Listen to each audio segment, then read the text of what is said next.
नमस्कार, मैं संदेश नेमा और आप देख रहे हैं खबर समय जगत। तो आइए नजर डालते हैं आज की ताज़ा तरीन खबरों पर। विश्व की सबसे बड़ी ग्राउंड वाटर रिसर्च परियोजना में शामिल ताप्ती बेसिन परियोजना को लेकर मध्य प्रदेश और महाराष्ट्र सरकारों के बीच ऐतिहासिक MOU साइन हुआ है। यह समझौता राजधानी भोपाल स्थित मंत्रालय में मुख्यमंत्री डॉक्टर मोहन यादव और महाराष्ट्र के मुख्यमंत्री देवेंद्र फडणवीस की मौजूदगी पर संपन्न हुआ।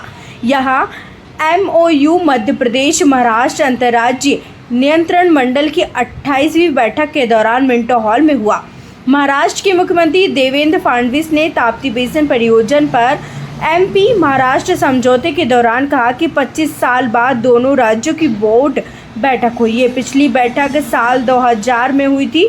उन्होंने यह कहा है कि मोदी सरकार के आने के बाद ही राज्यों के बीच जल समझौता दोबारा शुरू हुआ है, जिससे न सिर्फ परियोजना आगे बढ़ी है बल्कि जल संकट से निपटने के प्रयास भी तेज हुए हैं।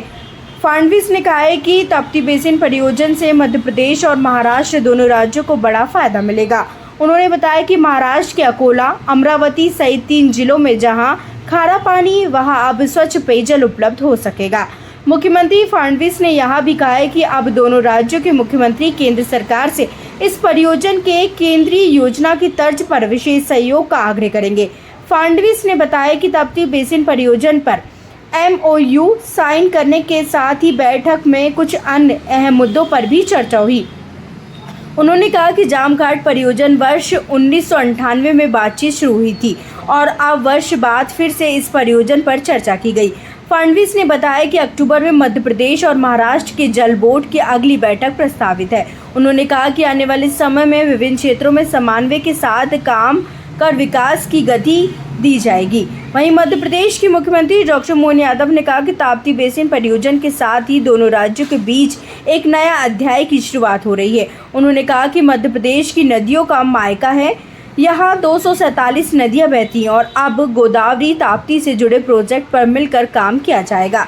CM ने भरोसा जताया कि जैसे केंद्र सरकार ने केनवा बेतवा और पार्वती कालीसिंध चम्बल लिंक परियोजना में मदद की, उसी तरह इस परियोजना को भी केंद्र से सहयोग मिलेगा। उन्होंने कहा कि इस परियोजना से खंडवा और बुरहानपुर जैसे क्षेत्रों में पेयजल संकट से राहत मिलेगी। यह प्रोजेक्ट निर्माण के लिए जीवन रेखा साबित होगा।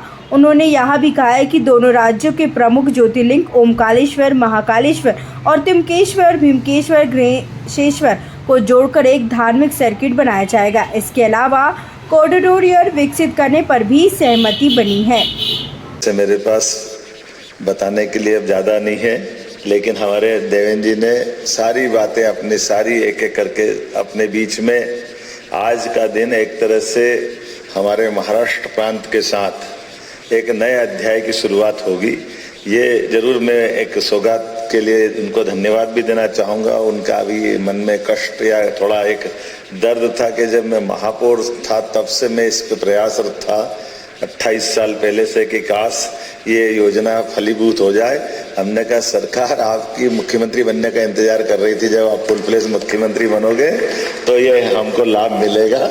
परमात्मा की दया से आप मुख्यमंत्री बन के आए और हमारे लिए ये यशस्वी प्रधानमंत्री का ये और आनंद की बात है। सोने पे सुहागा इस नाते से माने कि जब आप उस समय अगर करवा लेते या महाराष्ट्र और मध्य प्रदेश का समझौता होता तो सारा खर्चा आपको वहन करना होता, लेकिन अब माननीय प्रधानमंत्री ने एक तरह से इन योजनाओं के लिए जो नया दृष्टिकोण लिया है कि ऐसी योजना जिसमें 2 राज्यों को साथ जोड़कर के नदी परियोजनाओं के माध्यम से राष्ट्रीय परिदृश्य में उसका कोई रोल होता है, राष्ट्रीय हितों की उसमें कहीं झलक आती है, जिसको हम एक तरह से राष्ट्रीय परिदृश्य में उस राष्ट्र की भावना के अंतर्निहित भाव से समझा जा सकता है।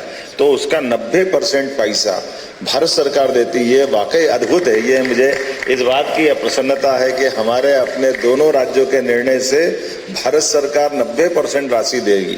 अब ये भले 70,000 लगे, 1 लाख करोड़ लगे, मैं ये एक तरह से यशस्वी प्रधानमंत्री को धन्यवाद देना चाहूँगा जिन्होंने इस प्रकार की योजनाओं को प्रोत्साहन दिया। और मैं और भाग्यशाली हूँ जब आपसे इस तरह से गोदावरी की बात कर रहा हूँ, तो गोदावरी से या ताप्ती से हमारा महाराष्ट्र का अलग प्रकार का संबंध है। ताप्ती मैया भी उसी प्रकार से जैसे नर्मदा मैया है, वैसे तो मध्य प्रदेश नदियों का मायका है। 247 से ज़्यादा नदियां हमारे मध्य प्रदेश से बहती हैं। और ये हमारे लिए, मैं आपके माध्यम से भी बात पहुंचाऊंगा, नीति आयोग के माननीय जब अधिकारीगण आए थे, सदस्य और अध्यक्ष आए, तब हमने विषय उठाया था कि हमारे वन क्षेत्र के अंदर कोई हिम ग्लेशियर नहीं है, कोई बर्फ का पहाड़ नहीं है, लेकिन प्राकृतिक संसाधनों के बलबूते पर जलराशि की इतनी अथाह गहराई है कि हमको इस बात में कहने में कोई गुरेज नहीं है कि यमुना जी, गंगा जी जो बर्फ हिमालय से जिस ढंग की जलराशि लेके आती है, उनसे कमतर जल नहीं जाता हमारे देश के बाकी राज्यों में, उनसे कई गुना ज्यादा ही जाता है हमारा यहाँ से, मध्य प्रदेश से। वो जल राशि केवल हमारे वनांचल, हमारे पहाड़ी प्राकृतिक इस प्रकार के संसाधनों बलबूते पर। तो जब हम अपनी बात जल राशि की बात करते हैं तो कई अर्थों में वन संरक्षण को लेकर के राष्ट्रीय परिदृश्य में बाकी राज्यों की भूमिका भी देखते हैं। जब मैं अपने राज्यों की तरफ से देखता हूं तो एक तरफ से कौन सा ऐसा राज्य नहीं है जहां हमारी बड़ी नदी नहीं जुड़ी है और उन राज्यों को लाभ नहीं मिल रहा है। जैसे अभी हमने थोड़े दिन पहले ही 25 साल से, जैसा आपने कहा, ऐसे 25 साल से हमारा तो आपका मुकदमा नहीं चल रहा था, लेकिन राजस्थान सरकार के साथ तो high court, supreme court, Parvati, Kali Sindh, Chambal योजना में 25 साल से इसी बात का झगड़ा चल रहा था कि ये पानी हमारा, ये पानी हमारा। अरे दहीमन पानी राखिए, बिन पानी सब सून, पानी गए न उबरे, मोती मानस चून। पानी तो चेहरे पे होता है, चेहरे के पानी से हमारे लिए आन बान शान होती है। हमारे लिए सौभाग्य की बात है, राजस्थान भी हमारा, मध्य प्रदेश भी हमारा, और हमारा एक बहुत बड़ा परियोजना का 70,000 करोड़ का पार्वती, काली सिंध, चंबल योजना के माध्यम से, जिसके कारण से हमारा पूरा चंबल का श्योपुर, मुरैना, ग्वालियर, शिवपुरी, गुना, राजगढ़, शाजापुर, देवास, इंदौर, उज्जैन और मंदसौर, नीमच तक रतलाम के साथ उसका लाभ मिलेगा, जिसमें पीने का पानी, औद्योगिकरण के लिए, सिंचाई के लिए, सब प्रकार के, और साथ में बिजली के लिए भी हमारे लिए वो जल राशि का बहुत अच्छा समझौता हुआ, जिसमें माननीय प्रधानमंत्री जी जयपुर से जुड़े। दूसरा एक केन बेतवा नदी जोड़ो, ये भी उमा भारती जी कहती, मैं तो जब भारत सरकार में मंत्री थी, आप भी गवाह हो, मैं उमा जी को धन्यवाद देना चाहूँगा कि उन्होंने इस योजना के लिए भी बहुत प्रयास किए थे। अर्चना जी बता रही थी, उमा जी दिल्ली, यहाँ वहाँ सब ताप्ती पे ये काम होना चाहिए, लेकिन वो विषय नहीं हो पाया। कोई बात नहीं, जब भाग्य हो तब हो जाता है। तो मैं मान के चलता हूँ कि केन बेतवा नदी के लिए भी उमा जी पूरा बुंदेलखंड की जीवन रेखा बदलने वाली वो बहुत बड़ी परियोजना, जिसमें 1 लाख करोड़, 50,000 करोड़ हमारे लिए, 50,000 करोड़ उत्तर प्रदेश के लिए, ये 5% हमको मिलाना, 45,000 करोड़ भारत सरकार दे रही है। यशस्वी प्रधानमंत्री ने खजुराहो में आकर आशीर्वाद दिया, जिसके माध्यम से हमारा दमोह, पन्ना, गुना और ये शिवपुरी को दोनों तरफ से लाभ मिलेगा। पूरा बुंदेलखंड हमारा जल राशि से जो लंबे समय से वंचित था, उस नदी जोड़ों से भी हमको लाभ मिलेगा। और तीसरा, जैसे आपने कहा है, अभी तक तो ये दोनों नदी जोड़ो अभियान में जल राशि हमको डैम में मिलती थी, डैम के आधार पर हम उसका लाभ देते, लेकिन आपने भूगर्भ भंडारण का जो नया अध्याय प्रारंभ किया, ये विश्व का सबसे अनोखा है। पूरे विश्व में इतना अच्छा प्रोजेक्ट कहीं नहीं है, और ये प्राकृतिक है, परमात्मा की दया है। और ऐसे में जहां आपने बताया हमारा बुल्ढाना, अमरावती, ये बिल्कुल लगा हुआ पूरा कोला, और ऐसे हमारा अगर अपन कल्पना करें तो ये दीदी का हमारा खंडवा, बुरहानपुर, ये पूरा बेल्ट वास्तव में पानी 800 से 1000 फीट नीचे चला गया। हमारा केले से लेकर सभी प्रकार की फसलें हैं, लेकिन ये जो जल के कारण से कष्ट बढ़ा है, ये पूरा निमाड़ का ऊपर वाला अंचल, अब निमाड़ का जलराशि जहाँ तक नर्मदा पहुँच गई वहाँ तक पहुँचा है, लेकिन अब आखिरी तक तो नर्मदा को पहुँचा नहीं सकते। तो कई लोगों को बहुत कष्ट था। मुझे इस बात की प्रसन्नता है कि हमारे भविष्य की दृष्टि से ये पूरे निमाड़ के लिए भी जीवन रेखा का काम करेगा। ये एक बहुत बड़ा, एक तरह से ये जो बजाड़ा जोन क्षेत्र में जो जल संग्रहण किया जाना, ये वाकई अद्भुत रहेगा, जिसमें न केवल भूजल रिचार्ज और सिंचाई की सुविधा का विस्तार होगा, बल्कि हमारे बुरहानपुर जिले के बुरहानपुर, नेपानगर, खकनार, खंडवा जिले की खालवा तहसील में भूजल की स्थिति में सुधार होगा, बल्कि मध्य प्रदेश की 1,23,082 हेक्टर, और आपने उल्लेख किया महाराष्ट्र की 2,37,706 हेक्टर में सिंचाई और भंडारण की और तमाम प्रकार के लाभ मिलेंगे। हम सब आज के साथ ही में उपस्थित महाराष्ट्र के जल संसाधन मंत्री श्री गिरीश महाजन जी, हमारे मध्य प्रदेश के जल संसाधन मंत्री तुलसी सिलावट जी, मध्य प्रदेश के वरिष्ठ मंत्री कुंवर विजय शाह जी, हमारे भारतीय जनता पार्टी के अध्यक्ष श्री वी.डी. शर्मा जी, हमारी अर्चना ताई चिटनीस और सभी यहाँ पर उपस्थित अधिकारीगण, सभी हमारे पत्रकार बहनों और भाइयों, दोस्तों, आज का दिन ये बहुत ही ऐतिहासिक दिवस है, क्योंकि कई वर्षों से जो ताप्ती मेगा रिचार्ज का प्रोजेक्ट संकल्पित हुआ था, किंतु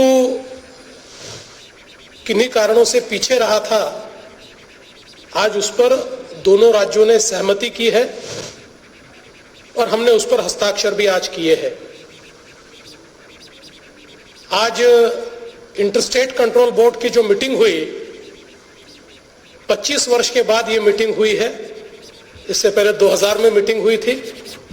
हालांकि भले ही बोर्ड की मीटिंग न हुई हो, लेकिन आधिकारिक तौर पर चर्चाएं लगातार चलती थी और करीबन 2016 में देश में मोदी जी की सरकार आने के बाद अंतर्राज्यीय पानी के समझौतों को एक बल दिया गया और उसके तहत उस समय हम लोगों ने वापस इसके ऊपर विचार शुरू किया। मैं आदरणीय डॉक्टर मोहन यादव जी का बहुत बहुत आभार व्यक्त करता हूं कि उन्होंने इसमें बहुत रुचि दिखाई और बड़ी तेजी के साथ इसको इस स्तर तक उन्होंने लाया। जैसा बताया गया कि ये जो तापी मेगा रिचार्ज है, ये दुनिया का एक अजूबा है, क्योंकि एल्यूवियम फॉल्ट के कारण जो बजाटा जोन तैयार हुआ है, वो फॉल्ट तापी नदी के पैरेलली पूरा जाता है और उसके कारण एक रिचार्ज की क्षमता ये निर्माण हुई है।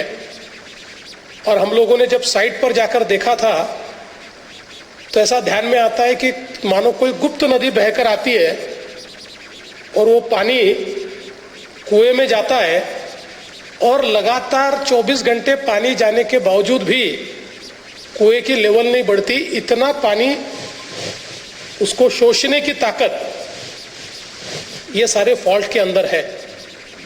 तो इसी के चलते इस परियोजना के कारण मध्य प्रदेश को और महाराष्ट्र दोनों को बड़ा फायदा होने वाला है। करीब 1,31,000 हेक्टेयर जमीन मध्य प्रदेश की और 2,30,000 हेक्टेयर जमीन ये महाराष्ट्र की सिंचाई के तहत आने वाली है। और महाराष्ट्र के लिए तो इसलिए भी ये जरूरी है कि महाराष्ट्र में जहां पर सॉल्ट वाटर है, जहां पर खारा पानी है और खारे पानी के कारण पीने के पानी की भी जहां समस्या है और खेती को भी जो पानी यूज नहीं होता, ऐसा अकोला जिला, बुल्ढाना जिला और अमरावती जिला, ये 3 जिलों का ये पूरा जो सॉल्टी वाटर का खारे पानी का जो बेल्ट है, उस बेल्ट का पूरा एक प्रकार से कंपोजिशन बदलने वाला है और यहाँ पर लोगों को बहुत बड़ी राहत मिलने वाली है। तो मैं ऐसा मानता हूँ कि दोनों राज्यों के लिए एक बहुत बड़ी इस प्रकार की योजना, जिससे किसानों का भी जीवन बदलेगा और साथ साथ जो पीने के पानी है, उसके साथ साथ इंडस्ट्री का पानी है, तो एक प्रकार से पूरी अर्थव्यवस्था को बदलने वाला ऐसा ये अंतर्राज्यीय हम लोगों ने प्रोजेक्ट साइन किया है। और अब इसको, चूंकि पिछले समय ही मोदी जी की सरकार में हमने दोनों राज्यों ने मिलकर इसको सेंट्रल स्कीम के रूप में लिया जाए, ऐसा निवेदन किया था जब उमा भारती जी थी उस समय। तो अब हम दोनों मुख्यमंत्री केंद्र सरकार के पास जाएंगे और उनको ये निवेदन करेंगे कि केन बेतवा की तर्ज पर इसको भी अंतर्राज्यीय परियोजना के तहत जो केंद्र सरकार की मदद है उस मदद के फॉर्मूले के तहत इसको भी लिया जाए। और हम दोनों को ये विश्वास है कि केंद्र सरकार हमारी बात को मानेंगे और एक बहुत ही नायाब इस प्रकार की परियोजना जिसको विश्व का एक आश्चर्य कह सकते हैं, विश्व की सबसे बड़ी रिचार्ज स्कीम, ये आज हम लोगों ने साइन की है। इसके साथ साथ कुछ अन्य मुद्दे भी हमारे सामने थे, जिसमें कुछ महाराष्ट्र ने मुद्दे रखे हुए थे जिस पर मध्य प्रदेश ने बहुत सकारात्मकता दिखाई है। मैं हमारे मुख्यमंत्री जी का, हमारे सिंचाई मंत्री जी का बहुत बहुत आभार व्यक्त करता हूं, जिसमें डांगुरली बैरेज है, जिसमें तिड़वा शिवनी है, जिसमें विशेष रूप से मैंने सीएम साहब को ये बताया कि जो जामघाट की परियोजना है उस जामघाट की परियोजना के लिए 27 साल पहले 1998 में भोपाल में इंटरस्टेट कंट्रोल बोर्ड की मीटिंग हुई थी और उस मीटिंग में मैं हमारे तत्कालीन मुख्यमंत्री जी के साथ आया था और तब मध्य प्रदेश के साथ हमने इस जामघाट की योजना के बारे में चर्चा की थी। सराठे की भोपाल से एक खास रिपोर्ट। ऐसी रोचक खबरों के लिए जुड़े रहिए खबर समय जगत के साथ। नमस्कार।